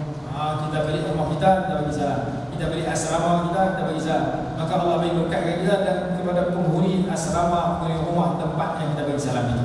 Tapi kalau kita pergi rumah, tak ada orang, pergi hotel, tak ada orang, aku hantu dalam hotel itu kacau kita. Maka ketika kita nak masuk hotel, kita baca salam dalam tasyahud. Kalau hotelnya rumah, tempat kosong, kita bawa tempat masuk. Maka ketika kita nak masuk, kita baca assalamu alayna wa ala ibadillah ibadillahis salihin. Semoga Allah gunakan keselamatan kepada kami dan kepada Allah yang baik-baik. Itu doa salam ketika masuk tempat tak ada orang. Kita balik rumah kita rumah kita tak ada siapa, maka kita langkah masuk baca assalamualaikum warahmatullahi wabarakatuh. Kalau ada orang, assalamualaikum warahmatullahi wabarakatuh. Itu beza salam ketika bertemu dengan orang dengan salam di tempat yang kosong. Kalau dalam hotel itu ada hantu, dalam rumah itu ada gergasi yang ganggu kita dah pakai diri kita dengan assalamualaikum warahmatullahi wabarakatuh. Mudah-mudahan hantu itu tak kita hantar balik kita kawan kita. Masa kita dah doa keselamatan untuk diri kita, bagus kita baca. Ada lagi doa lain kalau kita pergi tempat yang kita tak tahu kita singgah, naik gunung Jerai, singgah gunung Jerai, buat perkemahan dalam lautan, takut hantu dalam lautan tu kacau. Maka kita baca a'udzu bikalimatillahi tammat min syarri ma khalaq.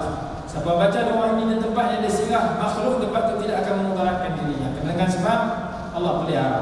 Ataupun doa yang kedua, bismillahirrahmanirrahim, la yadurru ma'a ismihi syai'un fil ardi wa la fis samaa'i wa huwa samii'ul 'aliim. Itu juga doa pendinding yang besar fadilatnya. Amalan yang ke-20. Sekali sembahyang di Mekah dapat pahala lebih baik dari 100,000 kali di tempat yang lain. Sekali sembahyang dalam Masjidil Nabawi pahalanya seperti 1000 kali ganda. Jadi siapa yang di Mekah, duduk di Mekah 2 hari, sembahyang 2 hari saja 10 waktu, dapat pahala 1 juta kali sembahyang di Malaysia. Tidak ada orang yang di Mekah duduk 2 hari, melainkan dia duduk 4 hari, 5 hari kalau umrah, kalau haji 10 hari. Maka dia balik membawa pahala yang nanti hidup semula 3 kali mandi, 3 kali hidup belum tentu dapat. Sekali sembahyang dapat pahala 55 tahun sembahyang di Malaysia. Besarnya pahala sembahyang di Mekah dikiaskan kepada sembahyang seluruh ibadat yang lain, sedekah, salawat, istighfar, baca Quran. Semua ibadat di Mekah pahalanya 100,000 kali ganda, lebih baik dari 100,000 kali ganda di tempat yang lain. Di Mekah di mana? Ulama kata dalam Masjidil Haram, dalam hotel, seluruh kata suci Mekah. Dapat kebanyakan ulama. Maka kita himpunlah duit di Mekah sebanyak mungkin untuk kita dapat pahala yang tak akan dapat seumur hidup di Malaysia.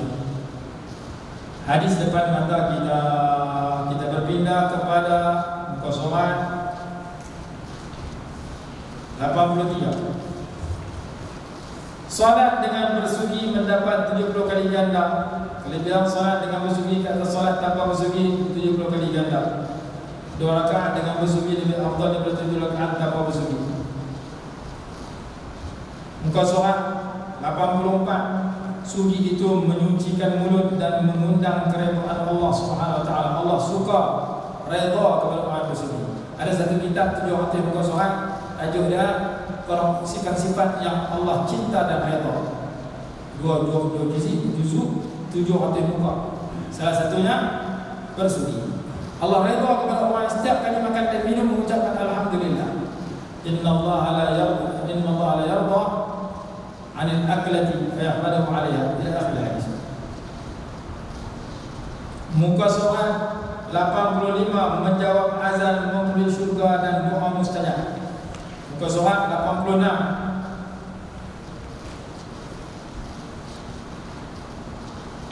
Muka surat 85.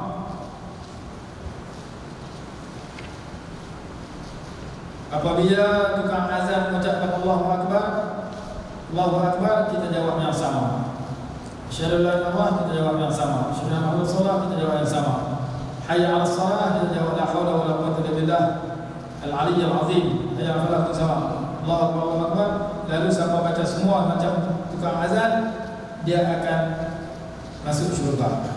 Itu hadis yang pertama. Hadis yang kedua muka surat 86.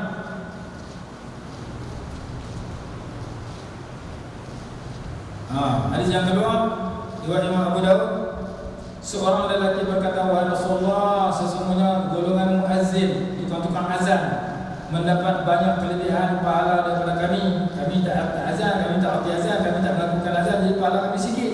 Mereka yang azan pahala mereka banyak. Maka Nabi SAW bersabda, baca macam mereka baca. Baca sama dengan tukang azan. Tukang azan kata Allahu Akbar, Allahu Akbar, kamu pun Allahu Akbar, Allahu Akbar. Jawab azan. Tukang azan kata hayya 'alas shalah, kamu kata la haula wala quwwata illa billah. Sekiranya kamu jawab kata-kata tukang azan sebagaimana dia ajak, selesai, maka berdoalah, pasti mustajab. Maka doa antara azan dengan Muhammad adalah mustajab. Sayyidina Nabi SAW bersabda, "Ad-du'a la turaddu bainal adzan wal iqamah." Doa tidak akan ditolak antara azan dengan Muhammad. Sayyidah Aisyah radhiyallahu anha, "Ya Rasulullah, nak minta apa? Nak berdoa apa?" Maka Nabi SAW bersabda, "Mintalah kepada Allah kesejahteraan di dunia dan di akhirat. Mintalah Allahumma inna nas'aluka al-'afwa wal 'afiyah fid din wad dunya wal akhirah." Supaya Allah sejahtera kita dunia akhirat daripada segala yang tak elok. Di samping doa-doa lain boleh kita tambah antara azan dengan Muhammad. Amalan yang ke-23, doa ketika terjaga di tengah malam adalah mustajab. Barang siapa terjaga tengah malam dengan membaca la ilaha illallah wahdahu la syarika lahu mulku wa lahul hamdu wa huwa ala kulli syai'in qadir. Alhamdulillah wa subhanallah wa la ilaha illallah wallahu akbar wa la hawla wa la quwwata illa billah. Kemudian dia berdoa, Allahumma ighfirli, ya Allah ampunkan dosaku.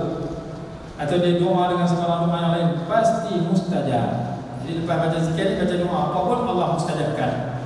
Amalan yang kalau dia berwudu dan sembahyang, maka diterima sembahyangnya. Surah 88. Barang siapa yang berada di tempat tidur dalam keadaan berwudu dan berzikir sehingga tertidur. Jadi dua syarat. Syarat pertama ambil yang sembahyang, syarat kedua berzikir sampai lena. Bila dia jaga tengah bangun daripada tidur itu, bila-bila masa doanya mustajab. Minta kebaikan dunia akhirat, Allah akan bagi. Dengan syarat tidur dengan dua perangai. Perangai pertama berwudu, perangai kedua berzikir sampai lena. Kemudian dia jaga berdoa, ke-4, ke-5 pagi, ke-6 pagi. Minta apa mana minta Allah bagi. Dunia bagi, akhirat bagi. Kalau kita minta dunia dapat, minta akhirat dapat, minta dua-dua dapat. Syaratnya tidur dengan berwudu dan berzikir sampai tertidur. Hadis depan mata kita di dalam Tirmizi muka surah 88. Amalan yang ke-24, kalau tak habis kita sambung pula sebuah bagi esok kita habis juga insya-Allah. Jangan dibimbang. Ustaz ni 24 ni bulan habis. Kami dalam nahbah jauh. Jangan bimbang. Tak habis kita habis esok. Tak habis esok juga kita bagi Ustaz Baharudin kita habis. Baik, amalan yang ke-24, satu doa merangkumi seluruh doa dalam Al-Quran dan Sunnah. Ini bagus, doa yang ringkas tapi mengandungi semua permohonan yang Rasulullah minta. Apa doa dia? Doa yang pengantar yang terakhir. Sahabat bertanya, "Ya Rasulullah, engkau telah berdoa dengan doa yang banyak, kami tak hafal pun doa itu." Maka Nabi SAW bersabda, "Mau dah aku tunjuk kepada kamu satu doa yang ringkas merangkumi semua permohonan yang aku minta." Doanya berbunyi, "Allahumma inna nas'aluka min khairi ma sa'alaka minhu nabiyyuka Muhammad sallallahu alaihi wasallam." Ya Allah, ya Tuhan kami, sesungguhnya kami mohon kepadamu segala kebaikan yang telah memohon kepadamu akan kebaikan tersebut oleh Nabi kami Muhammad sallallahu alaihi wasallam. Sambungan ke surah 90. "Wa na'udzu bika min syarri ma sta'adzaka minhu nabiyyuka Muhammad sallallahu alaihi wasallam." Dan kami berlindung denganmu dari segala keburukan yang telah memohon perlindungan daripadanya oleh Nabi Muhammad Muhammad SAW. Wa antal musta'an, dan hanya engkaulah tempat kami memohon pertolongan. Wa alaikal balagh, dan hanya engkaulah sahaja yang menyampaikan segala hajat permohonan kami. Wa la haula wa la quwwata illa billah, dan tidak ada daya untuk mengelak diri daripada maksiat dan tiada kekuatan untuk melakukan Tuhan melainkan hanya dengan pertolongan Allah Subhanahu wa taala. Amalan yang ke-25, membaca subhanallah wa bihamdih pagi dan petang 100 kali, maka dia datang hari kiamat dengan pahala yang terlalu banyak. Kita baca terjemahan hadis. Barang siapa yang membaca di waktu pagi dan petang subhanallah wa bihamdih, maha suci Allah dan segala pujian yang tertentu baginya, sebanyak 100 kali, nescaya tiada seseorang yang ating itu betul, bukan ating datang. Bila buat PDF dia lari datang jadi ating. Apa benda ating kita faham. Masa tu dia betul, masa kita nak penuntut lompat pergi boleh cari makna cara nak jumpa. Ni buka kamu dunia tak jumpa. Itu betul situ mana dia datang. Pada hari kiamat kelak dengan membawa pahala yang lebih baik daripada apa yang ia lakukan, melainkan seseorang lain yang juga membaca seperti apa yang ia baca juga atau lebih banyak daripada itu. Muka surat 92. Membaca zikir 3 kali pahala seperti berzikir daripada subuh sampai duha. Nabi SAW keluar daripada rumah isteri baginda yang bernama Sayyidah Juwairiyah radhiyallahu anha di waktu subuh, selepas memang subuh. Lepas subuh Rasulullah keluar, Sayyidah Juwairiyah sedang berzikir. Waktu duha Rasulullah balik, setelah sejam lebih Rasulullah balik, tengok dia masih berzikir lagi. Maka Rasulullah tanya, engkau berzikir daripada waktu saya tinggalkan kamu tadi sampai sekarang? Lepas malam subuh sampai duha ini? Ya Rasulullah, kalau aku baca 3 kali zikir ini sama seperti kamu berzikir. Jadi zikirnya pendek, ringkas, hanya 3 kali, tak sampai seminit. Pahala berzikir dapat lebih daripada 1 jam. Daripada 10 duha lebih hampir 2 jam. Macam mana doa dia? Muka surat 93, doanya berbunyi Subhanallah wa bihamdihi adada khalqihi wa ridha nafsihi wa zinata arshihi wa midada kalimatihi. Baca 3 kali. Sama dengan berzikir 2 jam. Sama dengan berzikir sejam lebih. Ada dalam surah dan wirid-wirid yang lain. Subhanallah wa bihamdihi, maha suci Allah dan segala pujian hanya tertentu baginya. Adada khalqihi, sebanyak bilangan makhluknya. Wa ridha nafsihi, dan sebanyak keridhaan dirinya. Wa zinata arsyihi, dan seberat timbangan arasnya. Wa midada kalimatihi, dan sebanyak dakwat kalimah-kalimahnya yang tidak terhitung. Amalan yang ke-27, menghubungkan saf, menjanjikan keampunan dan syurga. Barang siapa yang menutupi ruang kosong dalam salat, nescaya akan dihapuskan akan dosanya. Barang siapa yang menutupi ruang kosong dalam salat, nescaya Allah akan mengangkat dengan sebab itu akan darjatnya 1 darjat dan binakan untuknya sebuah mahligai di dalam syurga. Muka surat 95. Sesungguhnya Allah Ta'ala dan para malaikat berselawat. Allah memberikan rahmat, malaikat memberi keampunan kepada orang yang menyambungkan saf-saf salat.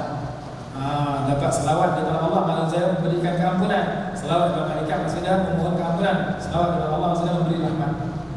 Barang siapa menutupi tempat yang kosong, nescaya Allah akan meninggikannya disebabkan perbuatan itu 1 darjat. Selawat daripada Allah memberi rahmat serta kemuliaan. Selawat daripada malaikat memberi maksud memohon keampunan. Satu lagi, lelaki dan perempuan kalau boleh masuk dalam saf, baca doa masuk dalam saf sebelum sembahyang. Sama ada ketika duduk atau sebelum takbiratul ihram.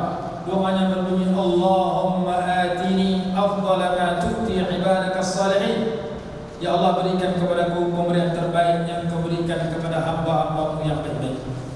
Doa itu adalah kita azkar, doa ketika masuk salat dalam solat sembahyang. Bila sahabat baca, Nabi SAW kata, kalau begitu kudamu akan mati dibunuh dan engkau bakal mati syahid. Akhirnya dia dapat mati syahid. Dengan arti siapa baca doa ini ketika berada dalam solat sembahyang, antara anugerah istimewa ialah mendapat kematian yang terbaik. Semua kita memerlukan kematian yang baik, maka usaha bagi boleh baca doa ini setiap kali masuk dalam solat sembahyang. Doanya ringkas tapi maksudnya besar. Doanya berbunyi Allahumma atini afdala ma tu'ti ibadakas salihin. Ya Allah, ya Tuhanku, berikan kepadaku pemberian terbaik yang kau berikan kepada hamba-Mu yang baik-baik. Semua kita nak yang baik. Diri kita baik, kesihatan kita baik, keluarga kita baik, rezeki kita baik, kawan kita baik, hidup kita baik, haji kita baik. Maka mintalah dengan doa tersebut. Amalan yang ke-28, berwudu dalam solat 2 rakaat, dijanjikan syurga dan dibukakan ke 8 pintu syurga. Siapa ambil ayat sembahyang, lepas ambil ayat sembahyang, dia mengarah kiblat, angkat tangan baca Asyhadu an la ilaha illallah wahdahu la syarika lah, asyhadu anna Muhammadan abduhu wa rasuluh. Banyak tu saja. Mati besok Allah bukakan 8 pintu syurga. Allah tawarkan, pilihlah pintu mana yang kamu nak masuk. Pintu nombor 1 kan, nombor 3 kan, nombor 5 kan. Syaratnya baca 2 patah tu setiap kali selepas berwudu.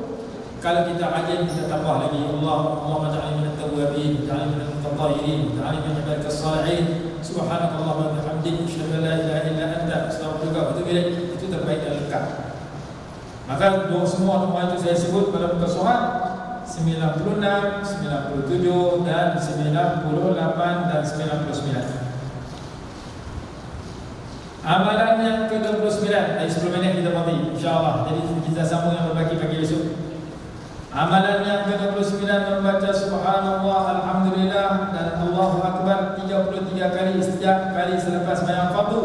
Diberikan pahala umpama bersedekah dengan harta yang banyak. Beberapa orang miskin telah datang kepada Nabi SAW dan berkata, soal satu, orang-orang kaya mendapat darjat yang lebih tinggi, lebih dekat kepada Allah dan kenikmatan yang abadi. Mereka solat seperti kami solat, mereka puasa seperti kami puasa. Namun mereka memiliki lebih banyak harta sehingga mereka dapat melakukan ibadah haji dan umrah. Mereka juga dapat berjuang di jalan Allah Ta'ala dan mereka bersedekah. Nabi SAW bersabda, maukah kalian aku beritahu satu hal yang lebih jika kalian lakukan, nescaya kalian dapat mengejar orang-orang yang mendahului kalian dan tidak seorang pun yang dapat menyusuli kalian. Kalian akan lebih baik daripada mereka kecuali orang melakukan hal yang serupa. Amalan itu ialah membaca subhanallah 33 kali, alhamdulillah 33 kali, Allahu Akbar 33 kali selepas setiap kali sembahyang fardu. Riwayat yang lain 34 kali Allahu Akbar. Maka pahalanya seperti menggunakan harta yang banyak dalam kebaikan. Seterusnya muka surat 102.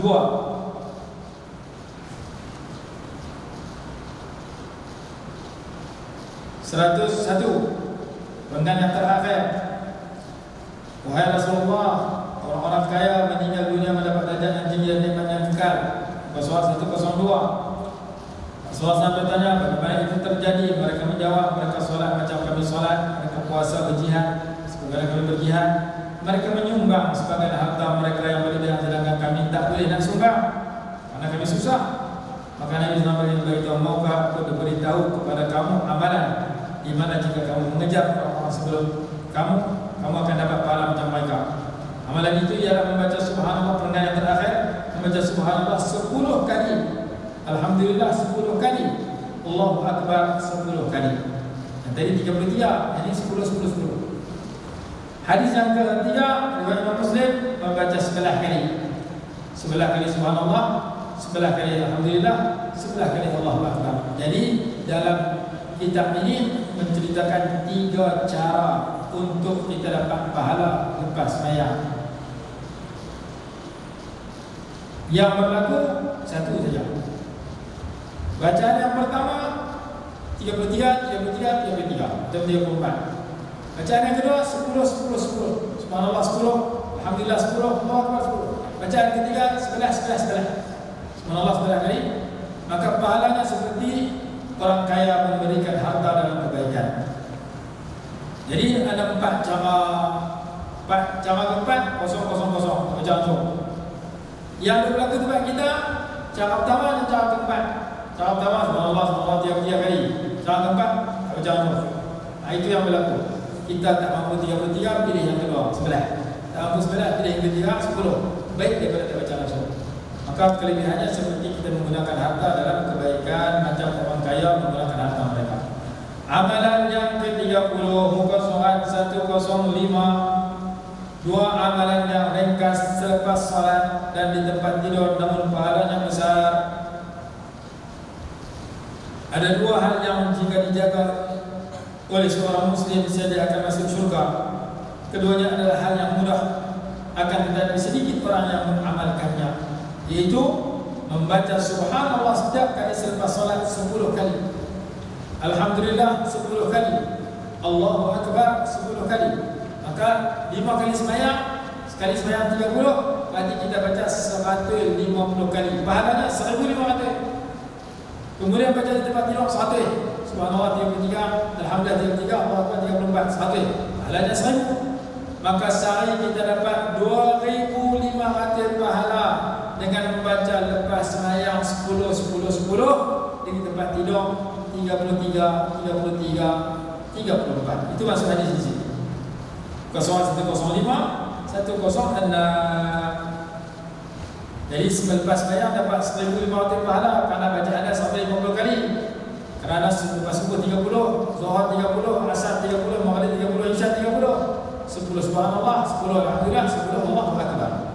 Di tempat tidur baca pula 100 kali dapat 1000 pahala, maka sehari dapat 2500 pahala. dengan mengamalkan subhanallah 10 kali setiap kali lepas sembahyang, juga alhamdulillah dan Allahu akbar, dan diamalkan di tempat tidur. Selesai.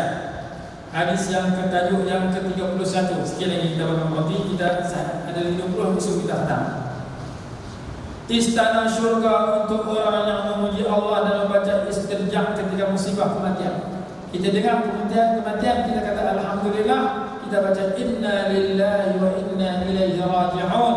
Allah beritahu kepada malaikat, hamba aku memuji aku ketika menghadapi musibah, hamba aku mengucapkan inna lillahi wa inna ilaihi raji'un ketika mendengar musibah.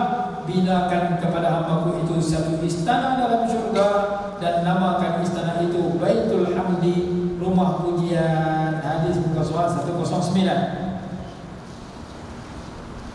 Amalan yang ke-32 muka surat 10. Barang siapa membaca Sayyidul Istighfar di pagi hari dengan penuh keikhlasan dan keyakinan, dia mati sebelum petang, dia baca lepas subuh atau sebelum subuh, mati sebelum maghrib, masuk syurga. Siapa baca petang hari, baca lepas maghrib atau lepas asar atau lepas maghrib, mati sebelum subuh, masuk syurga.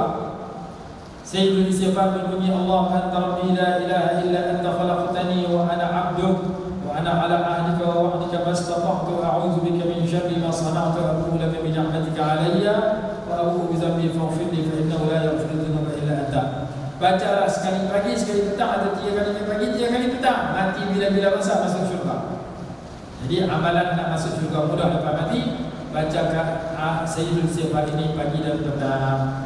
Amalan yang ke-33 membaca ayatul kursi selepas solat 5 waktu, mati mudah masuk syurga. Barang siapa membaca ayat terjemahan hadis Rasulullah 112, barang siapa membaca ayatul kursi selepas sembahyang 5 waktu sekali, sembahyang 5 waktu 5 kali baca, maka dia mati mudah masuk syurga. Jadi ayat kursi ini kita baca sehari berapa kali? 6 kali. 5 kali lepas sembahyang, subuh sekali, zuhur, asar, maghrib, isya, 1 kali lagi di tempat tidur. Siapa baca ayat kursi ketika nak tidur, Allah pelihara dia sampai subuh. Siapa baca ayat kursi lepas sembahyang 5 waktu, Allah kurniakan syurga yang selepas dia mati. Amalan mudah masuk syurga, baca ayat kursi setiap kali lepas sembahyang fardu. Selesai. Amalan yang ke-34 muka surat 115. Bacaan ketika mendengar azan dijanjikan keampunan. Siapa mendengar azan lalu membaca asyhadu an la ilaha illallah wahdahu la syarika lahu wa anna muhammadan abduhu wa rasuluh, raditu billahi rabba wa bi muhammadin rasulahu bil islam dinan, nescaya diampunkan baginya dosanya.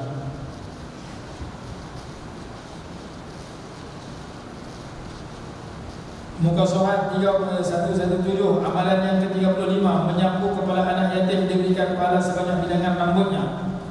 Anak yatim ni siapa? Seorang budak yang pak dia mati ketika dia belum balik. Itu nama anak yatim. Macam kita dah tua lah, pak kita mati.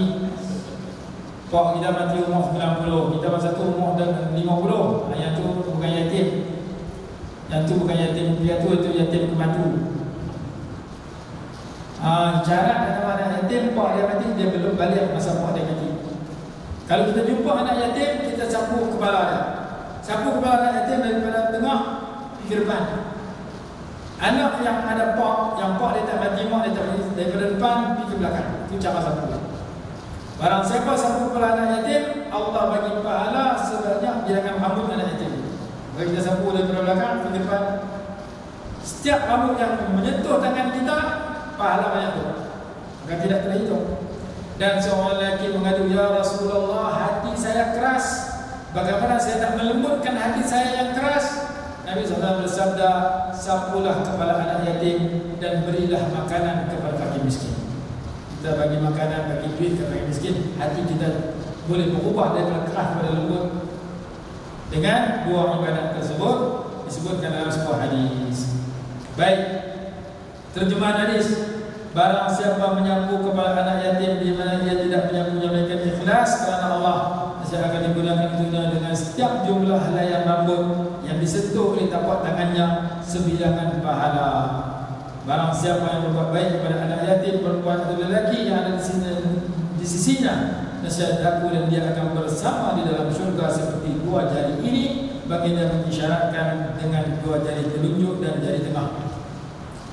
Muka surat 118. Cara menyapu kepala anak yatim jalan dari belakang ke hadapan. Kalau anak tu ada pak dia tak mati ini daripada depan ke belakang. Lepas tu kita tengok setengah lama orang budak kecil tu dia doa. Yang orang tu pak dia letak depan, dia tolak ke belakang. Dia letak di dahi, dia tolak ke belakang. Tapi kalau orang tu pak tak ada mati dah, dia anak yatim, tak di belakang, tolak ke depan. Ada hadis di depan mata.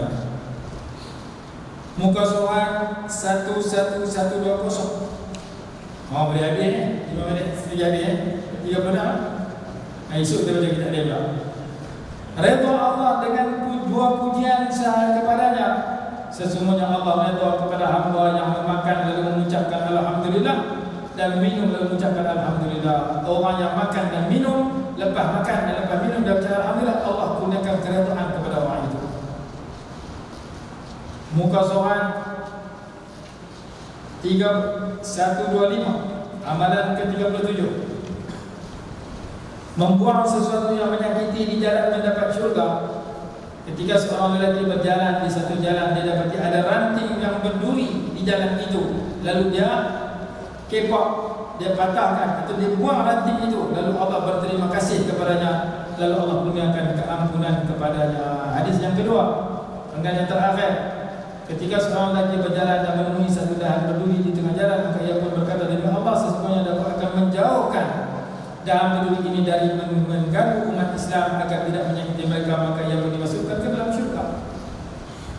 Membuang sesuatu yang menyakitkan pengguna jalan peluang cepat masuk syurga. Kita jalan jumpa paku, kita ambil paku, kita buang. Tahu kepada orang masuk dalam Facebook, masuk dalam sahabat, masuk dalam TikTok, sampai kepada raja bagi pingat, dia buang paku. Kamu digunakan minyak Datuk Seri Tan Sri kerana jasa kamu besar, iaitu membuang sepotong paku tengah jalan. Mana ada orang pernah raja dulu? Orang tahu, orang tak kata apa, puji pun tak. Kerana orang nampak benda tu kecil, tapi Allah Ta'ala kata, siapa buat lagu ni aku bagi syurga kepada. Maka kalau kita berjalan ada ranting yang boleh kena mata orang, kita kepak, buang, pahala syurga senang menanti kita. Ada kaca, ada paku, ada batu, ada lopak yang boleh membahayakan pengguna jalan, kita buang. Kita masuk taman, orang bubul kayu situ, awas, lubang berbahaya. Kenapa? Ada besi itu, ada Allah pinjam tak nak balik. Dia nak beli dadah tu cukup, dia pinjam besi tak nak balik. Bahaya, orang pergi tu sama ada masuk waktu dia masuk kubur tu. Kita tolong selamatkan orang daripada jatuh dalam tu, kita dapat syurga. Maka kita jaga jalan, buang sesuatu yang boleh menyakitkan pengguna jalan, ranting, paku, kaca, batu. Allah Ta'ala kata, Rasulullah kata, peluang cepat masuk syurga. Iman itu yang paling tinggi, la ilaha illallah yang paling rendah, membuang sesuatu yang menyakitkan pengguna jalan. Seterusnya, pejabat tangan dijanjikan keampunan. Amalan yang ke-38. Tidak ada dua orang Muslim yang bertemu lalu mereka saling berjabat tangan, melainkan Allah kurniakan keampunan sebelum tangan mereka berpisah. Apabila bertemu dua orang Muslim lalu berjabat tangan dan memuji Allah dan beristighfar, Allah ampunkan mereka. Riwayat yang lain baca selawat. Jabat tangan dan baca selawat, Allah berikan keampunan. Amalan yang ke-39 boleh habis. Yang 5, semua 50, lagi 10 ya. Sujud sajadah mengundang syurga. Apabila seorang hamba Allah membaca surah ayat sajadah lalu dia bersujud, syaitan menjauhi dan menangis. Syaitan berkata, celakalah dia. Anak Adam diperintahkan sujud lalu dia sujud, maka dia boleh masuk syurga. Sedangkan dirinya diperintahkan sujud, dia tak mau sujud, lalu dia masuk neraka. Hadis Imam Muslim. Amalan yang ke-40, mendapat kedudukan syuhada jika berdoa dengan jujur. Barang siapa memohon mati syahid dengan jujur, dia dapat kedudukan para syuhada, dapat kedudukan mati syahid walaupun dia mati atas tilamnya, tilam di hospital atau tilam di rumah dia. Allahumma ahina bi hayatil ulama'il amilin, bi hayatil ulama'il amilin, wa amitna bi mautis syuhada. Ya Allah, hidupkan kami sebagai kehidupan orang alim yang beramal, matikan kami sebagai matinya orang mati syahid. Tiba-tiba kita mati atas tilam di hospital, mati tilam di atas tilam di rumah kita, kita dapat darjah mati syahid jika kita minta dengan penuh harapan dan keikhlasan dan kejujuran. Itu hadis yang ke-40. Tajuk yang ke-41, diberikan pahala hanya dengan niat untuk berbuat kebaikan. Sesungguhnya Allah menulis kebaikan-kebaikan dan keburukan-keburukan, kemudian Dia menjelaskan yang demikian. Barang siapa berniat untuk melakukan satu kebaikan namun ia belum melakukannya, nescaya Allah akan menulis di sini satu pahala yang sempurna. Niat nak buat masjid, niat nak sponsor orang pergi haji, kita untuk pergi haji ni, niat dah dapat pahala macam tanya. Buat dapat 10 kali ganda, 100 kali ganda, 700 kali ganda, sehingga keadaan yang banyak. Siapa niat nak buat jahat, belum ditulis kejahatan. Siapa buat kejahatan, ditulis satu kejahatan. Kebaikan tidak sedemikian. Niat dah dapat 1, buat dapat 10 dan lebih daripada itu. Amalan yang ke-42, pahala sedekah melalui beberapa amalan. Kullu ma'rufin sadaqah. Setiap perbuatan baik itu adalah sedekah. Setiap kebaikan adalah sedekah. Di antara bentuk kebaikan yang ialah bahawa engkau menemui saudaramu dengan wajah yang manis, dan engkau menuangkan air dari timbaumu ke dalam bejana milik saudaramu. Riwayat yang kedua, sesungguhnya sekumpulan sahabat telah bertanya kepada Nabi SAW, wahai Rasulullah, orang-orang kaya akan memperoleh pahala yang banyak. Mereka solat seperti kami solat, dan mereka berpuasa seperti kami berpuasa, dan mereka bersedekah dengan lebihan harta mereka. Nabi SAW bersabda, bukankah Allah telah menjadikan bagi kalian pelbagai cara untuk kalian bersedekah? Sesungguhnya membaca subhanallah adalah sedekah, membaca Allahu Akbar adalah sedekah, membaca Alhamdulillah adalah sedekah, membaca La ilaha illallah adalah sedekah, menyuruh dengan kebaikan adalah sedekah, muka surat 132, melarang daripada kemungkaran adalah sedekah. Bahkan seseorang itu melakukan menggauli istrinya juga dapat pahala sedekah. Sahabat bertanya, wahai Rasulullah, apakah seorang itu menyalurkan kehendak hawa nafsunya dengan istri dan suaminya dapat pahala? Nabi SAW menyatakan, kalau dia melakukan dengan orang yang haram yang bukan suami dan istrinya berdosa, kalau dengan bukan suami dan istrinya berdosa, maka sebaliknya dengan suami istrinya diberikan pahala. Amalan yang ke-43, anak dia berjalan menunaikan hajat saudara Islam dan dilimpahkan pahala lebih dari beriktikaf 10 tahun. Barang siapa keluar daripada rumahnya untuk menunaikan hajat saudara seagamanya, baik dia kurniakan pahala lebih baik daripada dia melakukan i'tikaf 10 tahun. Dan barang siapa beriktikaf 1 hari kerana ikhlas kerana Allah, Allah jadikan di antara dirinya dan di antara neraka dengan 3 parit. Setiap 1 parit lebih jauh daripada timur dan barat. Amalan 44, setiap 1 langkah diberikan pahala 1 tahun berpuasa dan 1 tahun berqiyamul lail. Barang siapa mandi pada hari Jumaat dan membasuh kepalanya, atau dia mandi dan serta dengan pasangannya, lalu dia datang awal ke masjid, dia duduk dekat dengan tu imam, dia mendengar khutbah dengan teliti, dia diam tidak bercakap. Setiap 1 langkah diberikan pahala ibadat setahun, pahala puasa sunat setahun, dan qiyamul lail setahun. Daripada rumah dia ke masjid 100 langkah, 100 tahun ibadat. Cara dia kena mandi, pergi masjid, duduk dekat tu imam, dengar khutbah dengan teliti, jangan bercakap-cakap. Hadis Imam Tirmizi. Amalan yang ke-45, muka surat 135, mempermudahkan urusan jual beli, penyebab mudah masuk syurga. Jadi kalau orang jual beli minta korang, kita bagi korang. Orang hutang minta korang, kita bagi tangguh ataupun kita korang, memudahkan masuk syurga. Muka surat 136. Muka surat 142, amalan yang ke-46. 4 amalan ini, 5 amalan ini habis. Para malaikat berlumba untuk menulis pahala. Ketika seorang sahabat bangun daripada rukuk membaca sami Allahu liman hamidah, lalu dia membaca Rabbana lakal hamdu hamdan katsiran thayyiban mubarakan fi. Dia baca ketika i'tidal. Ya Allah, ya Tuhan kami, segala pujian hanya tertentu bagimu, pujian yang banyak, bagus dan diberkati.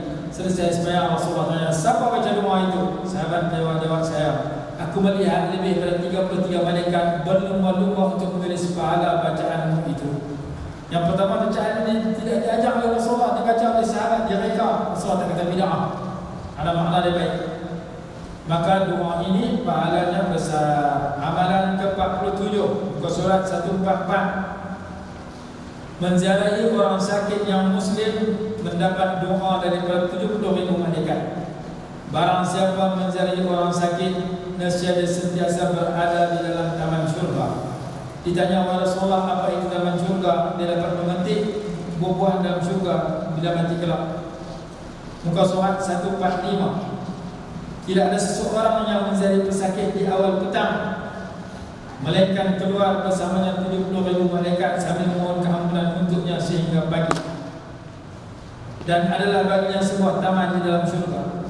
Dan barang siapa menjadi pesakit di waktu pagi, saya keluar bersama 70.000 malaikat sambil memohon keampunan untuknya sehingga petang. Dan adalah baginya sebuah taman yang sedang menantinya di dalam syurga. Hadis Imam Abu Daud dan Hakim. Jadi kita pergi hospital, ziarah Allah pukul 5 petang, pukul 6 petang. Malaikat minta Allah ampun dosa kita. Bilangan malaikat 70.000. Dia minta apa tu sampai subuh pagi besok. Kita ziarah lepas subuh, diistighfarkan oleh malaikat 70.000 malaikat sampai petang. Sakit apa? Walaupun sakit yang kecil, sakit yang ringkas, yang sedikit, yang penting sakit. Tak kira sakit itu berat ataupun sikit. Kemudian kita ziarah pagi ataupun petang, didoakan sepanjang hari tersebut oleh 70.000 malaikat.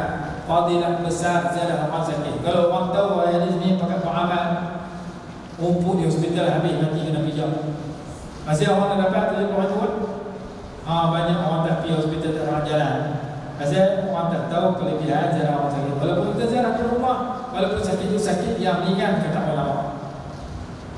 Muka surat 146. Tidak ada seorang Muslim yang menjadi pesakit di waktu pagi. Di waktu pagi sama ada lepas subuh sehingga zuhur. Tak kira pukul 10 pagi masih dianggap pagi. 12 tengah hari masih dianggap pagi. Antara subuh hingga zuhur, melainkan 70.000 malaikat akan mendoakan kebaikan untuk orang yang ziarah itu sehingga petang.